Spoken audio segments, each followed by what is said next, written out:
Start with the first one. That's what I'm going to say. Hello and welcome to The Flip Side. We talk about the news behind the headlines. I'm Lauren Strapagill, news editor for Canada.com. And my name's Alyssa Freeman, PR consultant and Canada.com columnist. So, Lauren, we have a number of stories to get through, so let's start with the first one, and that is the big Toronto flood. So, this is a time when mayors may have greatness thrust upon them, and in this case it was a flood. How would you rate Mayor Ford's performance during this disaster that hit the city? Well, honestly, I would actually give him an A for effort. He was very active on social media with updates. Granted, he is not the one writing his own tweets, but still, an effort was made. He made a lot of TV appearances. He was touring facilities. Now, I think we all have collectively lowered expectations of Rob Ford, but for him, I'd say not bad. I would have to agree with you, and I think that what's the most important thing here is that his team has rallied around him, and Mayor Ford's team needs to know how to shore up his weaknesses. So therefore, you're right, they were active on social media, absolutely. They had him out to facilities which were hard hit during the storm. You know, check that box. Even Doug Ford was directing traffic at one point in one of the intersections, I think, around Etobicoke. So in order for Mayor Ford to improve his image in the public eye, his team has to work with him. And in this case, they were firing on all pistons. Yeah, I agree. And I know that every move that Ford makes, he's going to get some criticism. But in this case, maybe we can back off a little bit. All right, so our next topic is another handling of PR, this time about the tragedy in Quebec and Lac Mégantic. The head of the railway involved in the derailment and explosion there, Ed Burkhardt, went to the town yesterday to talk to residents about what happened. And he's getting some kind of bad reviews on his performance there. What's your take on it, Alyssa? Well, it's amazing how many more people are attuned to bad PR, because I got a lot of calls about this, and these are just from regular lay people watching the news who I guess have become used to watching CEOs deftly handle crisis situations, which in this case did not happen. Sometimes as PR professionals, we have to save CEOs from themselves. What this gentleman, Ed Burkhardt, should have done was express, extreme sympathy and show a lot of empathy. He was very cavalier and made himself just a little bit too folksy and chatty in many of his news conferences. Number two, he should have just said very seriously, we'll be working with local authorities in order to get to the bottom of this horrific accident. And number three, we will get back to you with the findings of our report and tell you what we're going to do to make things right. That's it, that's all. I've said time and again, you don't walk down the conjecture lane. You do not answer questions about what if. You are very serious, you are very empathetic, and then you stay within your message box. Yeah, I mean, I'm sure his heart was in the right place when we're now looking at up to 50 people dead. But I think he was just completely unprepared to reassure the people in that town. And that's really what they need right now. They need reassurance. They need to know that something is being done to fix what went wrong. Crisis communications is a parallel universe, and it really is out-of-the-box thinking for a lot of CEOs who are used to managing businesses. You cannot manage crisis like you manage your profits and loss statements. So what I hope that MMA does is that they gather around, they get in some professionals, and from here on in, they really develop some solid communications, because you know what? He has a lot of audiences that he has to answer to, not just the media, but the community themselves.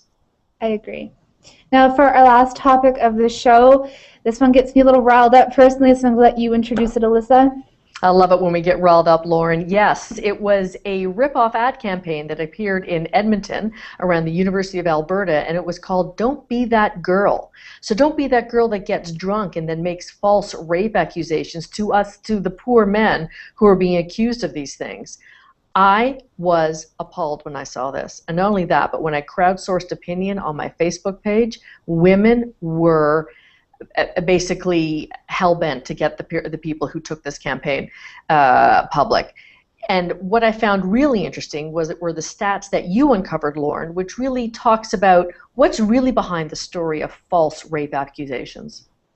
Yeah, I mean, and no one, least of all me, are denying that making a false rape accusation is a crime. It's a reprehensible thing to do, but the statistics tell us that it does not happen, that you don't get false rape accusations any more than you get false accusations for other crimes. A study from the UK looking at London, Britain and Wales, found that there were about 35 false rape convictions compared to something like 5,500 for actual sexual assault. It's not that it doesn't happen, but with this campaign, by taking this "Don't Be That Guy" campaign and turning it into "Don't Be That Girl," they're sort of creating this false equivalency between actual sexual assault and false accusations of it. They do not happen at the same levels. It's not the same thing, and by trying to make it seem that way, you're really undermining actual assault victims. Well, I think that the whole basis of this campaign, which really puts it into the realm of ridiculous, is that they actually ripped off a campaign that you just mentioned called "Don't Be That Guy," meaning don't take advantage of drunk women to have sex. What this does is this almost gives permission to men, saying, well, you know, it's okay if you have sex with a drunken woman because she really is out of her mind, and if she's not saying no, then she's not saying no. And this is what is giving rise to our rape culture that makes it almost okay for Steubenville until somebody actually, you know, raised their hand and said this is not okay. We cannot change people's minds, and we cannot continue the conversation if this is what pervasive thinking really is. And for this men's rights group to come to and rip off a campaign, which was actually an award-winning campaign, and turn it on its head to talk about so-called false accusations is absolutely reprehensible. And there we are, Lauren. We're getting all riled up again. Yes, and just talking about consent, I mean, I understand some of these men's rights groups, the problem with the "Don't Be That Guy" campaign was they said it accused basically all men of being potential rapists. That's not what it is. It's actually a reminder of what consent really is. If she's drunk, she cannot consent. And that goes the same for guys. If a guy is too drunk to consent, having intercourse with them is sexual assault. That's how it works. And speaking of Steubenville, I mean, that was a situation where the girl was blackout drunk, and I'm sure those guys did not think at the time they were rapists, they were raping someone. But this is why we need to talk about consent, and that's what the original campaign was trying to do, and I hope the message is clear to everyone. We need to turn sex ed on its head, to be quite honest, and we need to start talking about this in school. It needs to be talked about with the curriculum. You know, we talk all about, you know, recycling. You know, we all know what to do when to recycle garbage. What we need to do is to have a better conversation with young boys about what consent is, and then we will not see these rape apology campaigns. And that's all I want to say on that, Lauren. Yeah, no, I'm done talking about it too. I think we'll end it there. I'll see you next week, Alyssa. Yes, and thanks for tuning in for another version of The Flip Side. See you next week, Lauren. See ya.